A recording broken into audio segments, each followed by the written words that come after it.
Okay, we are live. Yeah. So Good just to evening, follow, man. this is Matthew Schutte. I'm here with Jack Butler. We did it try to record some stuff. We were having technical difficulties. So this is take two. I'm actually in my bathroom. No way. So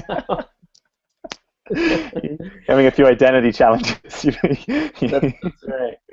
Uh, well, Um, you were saying previously about this, you sort of introduced the idea of the membrane and was looking at it from a sort of cellular organism perspective, and then taking that to the social level and saying who's sort of inside your membrane, or how thick is the membrane between different people. And if we take that to the global level, we could say that the membrane between people and different kind of parts of the world, different realities, different backgrounds, different sexual orientations, different sort of whatevers, are all kind of maybe at some level getting thinner. Not necessarily universally, and that there's places where perhaps distances are growing. We could talk about that, but just as a sort of general trend, it seems like there's increased trust on a global level, whether that's from social media, whether that's from people doing business internationally or traveling internationally or globally. And um, yeah, sort of eventually, does if it is true that we're one human family, is there some kind of self-governing system that we are wanting to grow into? And what does that mean for people that most experience that, wanting to be part of that, and perhaps people that least want to be part of that? And are there ways that you could be differentially involved in one sort of growing self-governing system? um, my quick take is uh, yes, we are all one. We're always all one. Um, but that doesn't mean a whole lot. Self-governing at some level means there's government, whether that's informal or formal. There's some kind of pressure that is being put on the individuals within that system to behave well towards one another. We'll leave it at that. What that means, that's up to those actors, but to behave in ways that they like or others like or the government likes or whatever. And so when you talk about governance, what are the tools of governance? Well, there's positive rewards, Hmm. there's negative punishments. Um, I generally break that down to two specific things. One, violence, right? My ability to attack you physically or imprison you. But there's essentially a physical attack of some sort. And then two, access, giving you access or denying you access, inviting you in to have dinner with us or saying, no, sorry, we're not giving you food because you didn't pay us. Um, and those two tools of violence and access control are really the coercive mechanisms that humans and I think other organisms have at their disposal. And usually we use those in different ways. We were talking earlier about this concept of a social organism, so an Hmm. organization being a social organism, and that having a membrane that sort of differentiates between the inside and the outside of that organism. And in social organisms, that membrane really having to do with the identity, how individuals within there identify. Um, well, if you look at how tribes functioned way back when, within the tribe there was tons of cooperation, there was tons of access and sharing. There was also denial of access. Some things I Hmm. wouldn't let my neighbor have because it was, that what I didn't feel like that was appropriate, or I didn't trust him. So there were Yeah. personal things going on there. So Hmm. access ends up being a lot of how you control, um, how you regulate behavior, particularly within small groups.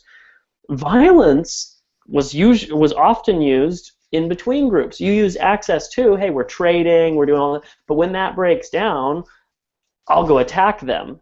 And somebody was pointing out to me the other day, I think it was Rahman Frey. He was saying that in the Middle East, there was real water scarcity, and so you had this.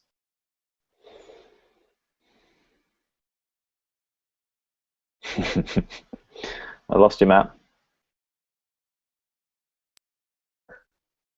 And so you really have this tribal ecosystem history based on that, emerging from that environment. So sort of I've kind of gone off on a tangent, but to touch back, I do think we can get to self-regulating systems. I mean, that's what I work on. That's like my whole vision. But I do recognize that those systems, self-regulating systems, look like any ecological system. Nature is self-regulating, right? There's always a balance. That balance is changing, and when something happens, all the deer die off.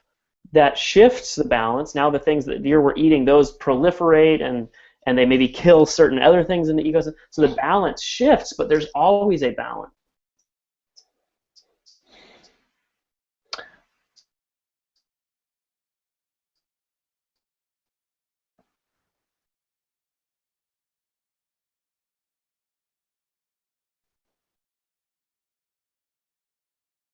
Can you hear me? Mm.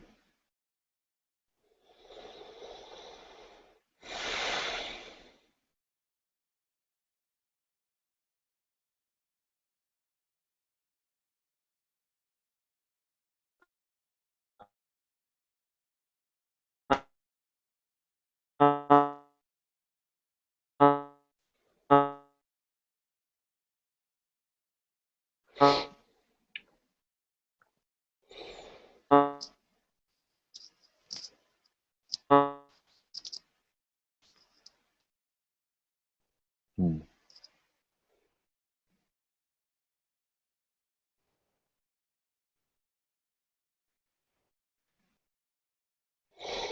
Hmm. Fun times, Ma. um, Can you hear me? that was a long break. Sweet. I wonder if we might just have to abandon a little bit for today. Yeah, yeah. Coming I'm up gonna have to to top run of the pretty hour. shortly here. um, Um, do you do you have any thoughts immediately on that? I don't know how much you heard there, but on what we've talked about so far. um, you're talking about at least two aspects of the sort of levers of governance being violence. So you could say, legitimate violence, or force, control, recourse to punishment, and access. And then it's sort of like who gets access. And um, I guess I'm perhaps starting to connect the dots between if there's something like global social justice. Are you still there? Well, I'll finish this piece. There's something like global social justice that is important to people, um, for there to be at least some connection between governance and global social justice. That governance is really about the contract, the agreements, the sort of underlying principles that we use to live together. And that's one of the places to look for fairness if we really care about fairness in the global context. And when you're talking about access, we can look at the differential access to resources that exist in the world, and how do we start to make that more just? And I think there's a lot of people that care about that. If you look at the level of resources that people give, time, energy, attention, money, to causes on the other side of the world, and I think there's a lot more that people would give if they knew how to do it effectively, so that there was the right advocacy for the most effective channels, things like effective altruism.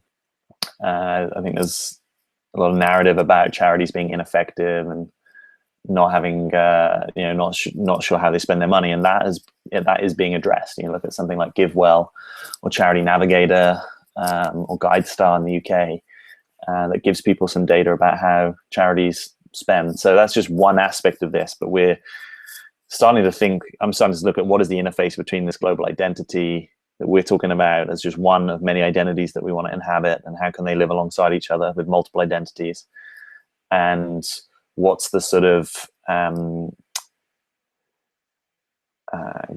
institutional and governance and cultural sort of structure that we want to keep, alongside each other. So I'm going to close that out. If you listened this far, thanks for being with us. We'll probably do this again.